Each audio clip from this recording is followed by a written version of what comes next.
नमस्कार, आप देख रहे हैं विमर्श न्यूज़। मैं हूं आकाश, आपके साथ पेश है आज का बुलेटिन। शिक्षा विभाग ने शिक्षकों को मॉर्निंग स्कूल में समय पर आकर अपना सेल्फी भेजने का निर्देश दिया।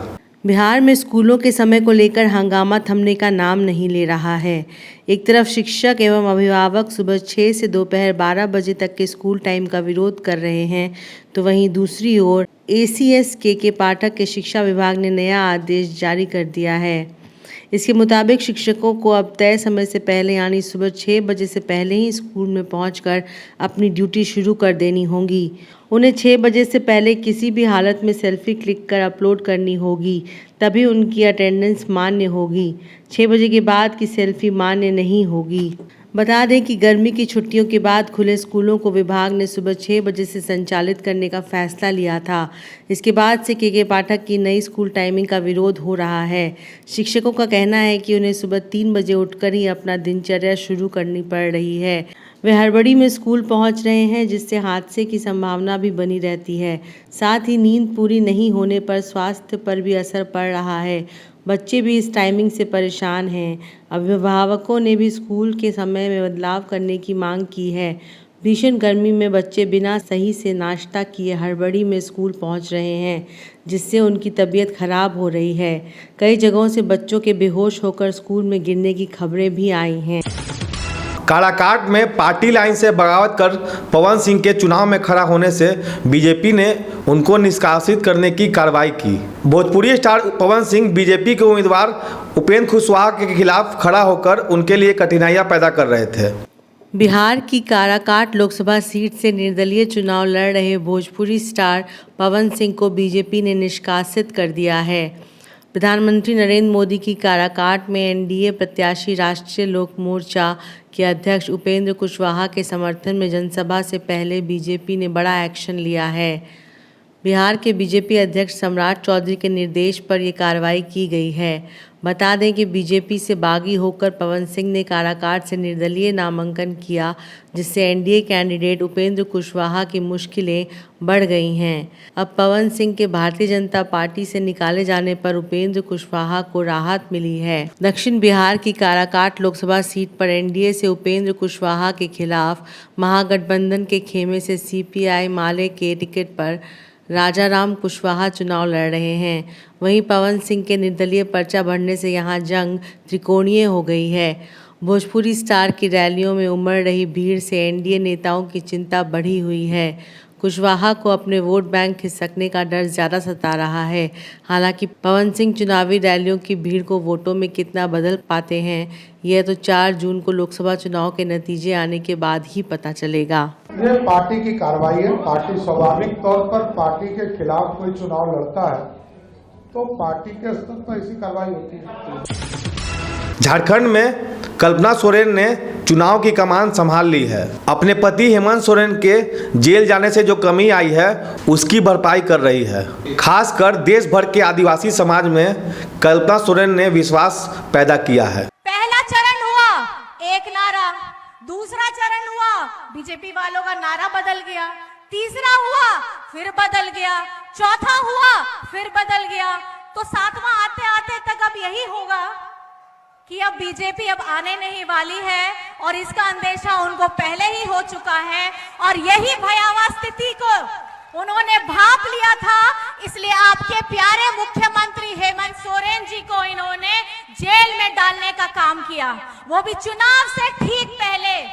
ये वही हेमंत सोरेन है, ये वही हेमंत सोरेन है जिसने जब कोरोना हुआ था तो अपने मजदूर भाइयों को बाहर से लाने का काम किया था।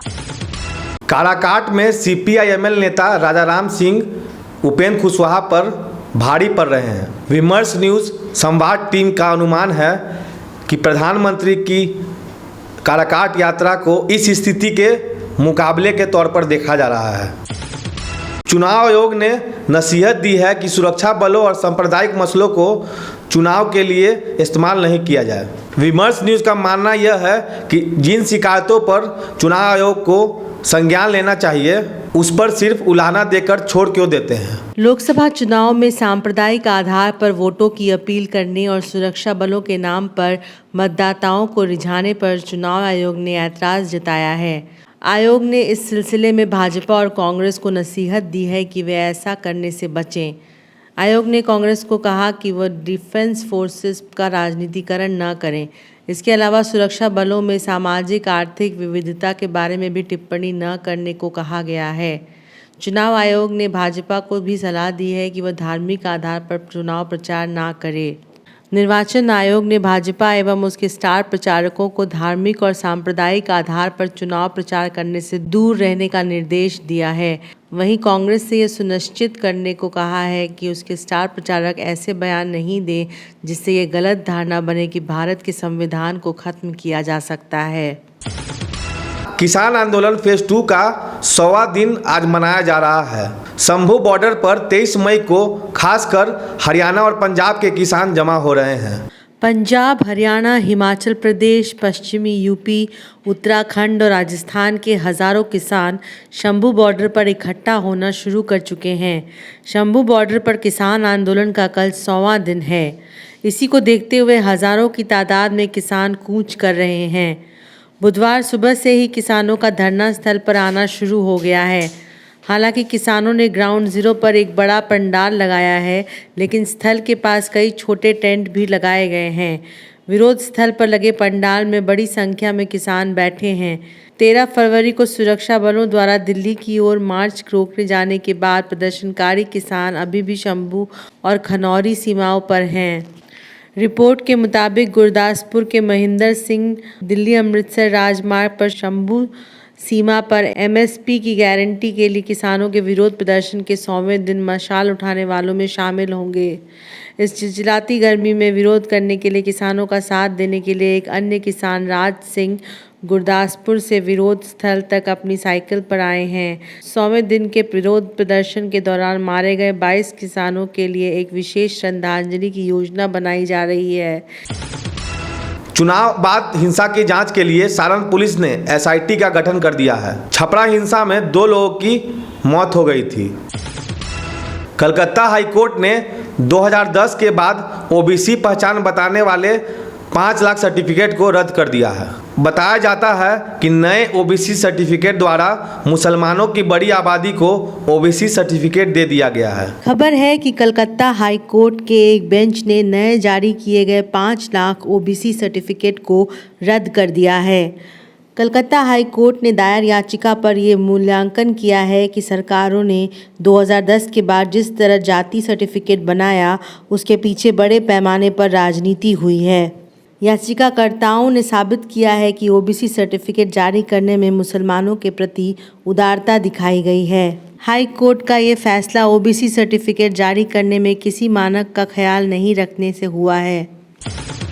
राहुल गांधी ने कहा है कि उनकी घोषणाएं अर्थपूर्ण हैं। बचपन से ही वे सिस्टम को अच्छी तरह समझते हैं। सरकार में आने पर पार्टी की घोषणाओं को लागू करना संभव है। आज राहुल गांधी ने अपने एक्स अकाउंट पर अपना एक वीडियो शेयर किया। वीडियो में उन्होंने कहा कि जब से वे पैदा हुए हैं तब से वे सिस्टम के अंदर बैठे हैं, सिस्टम को अंदर से समझते हैं। उनसे आप सिस्टम नहीं छिपा सकते। सिस्टम कैसे चलता है, किसको फेवर करता है, किस प्रकार से फेवर करता है, किसकी रक्षा करता है और किस तरह से रक्षा करता है, ये सब उन्हें पता है। उन्होंने कहा कि उनकी दादी, उनके पिता और मनमोहन सिंह सबको उन्होंने देखा है, उन्हें सब पता है। System is align against lower caste. आप देखेंगे कि 90% के पार्टिसिपेशन ही नहीं है और आर्ग्यूमेंट बनाई जाती है। जब से मैं पैदा हुआ हूं 1970 जून 19, तब से मैं सिस्टम के अंदर बैठा था। मैं सिस्टम को अंदर से समझता हूं। मुझसे आप सिस्टम नहीं छुपा सकते। कैसे चलता है, किसको फेवर करता है, किस प्रकार से फेवर करता है, किसकी रक्षा करता है, किसको अटैक करता है, यह सब मुझे मालूम है, दिखता है, क्योंकि मैं उसके अंदर से आया हूं। प्राइम मिनिस्टर हाउस में जब दादी प्राइम मिनिस्टर थी तब था, पापा थे, मनमोहन सिंह जी थे, तब भी मैं जाता था तो मुझे सिस्टम अंदर से मालूम है। और मैं आपको कह रहा हूं, system is aligned against lower caste. हम लोग इन 5 सीट इन 5 चरणों में जिस तरीके से मतदान हुआ है, 300 से 315 तक का आंकड़ा हम लोग पार कर चुके हैं। अब 25 तारीख वाला और 1 तारीख वाला मतदान, इसमें हम लोग यकीनन 400 का भी आंकड़ा पार करेंगे। और अगर इस बार पूरा एनडीए मिलकर इतिहास में सबसे बड़ी संख्या के साथ केंद्र में सरकार बनाता है, तो उसमें भी किसी को आश्चर्य नहीं होना चाहिए। और कांग्रेस अपने ऑल टाइम लो पर अगर जाती है तो उसमें भी किसी को एतराज़ नहीं होना चाहिए। तो आज का यह बुलेटिन आपको कैसा लगा कमेंट सेक्शन में ज़रूर बताएं। अगर आप हमारे चैनल को यूट्यूब पे देख रहे हैं तो लाइक करें, सब्सक्राइब करें और बेल आइकन दबाना ना भूलें। फेसबुक पे देख रहे हैं तो फॉलो करें। तब तक के लिए विदा लेते हैं। मैं आकाश, विमर्श न्यूज़ के लिए धन्यवाद।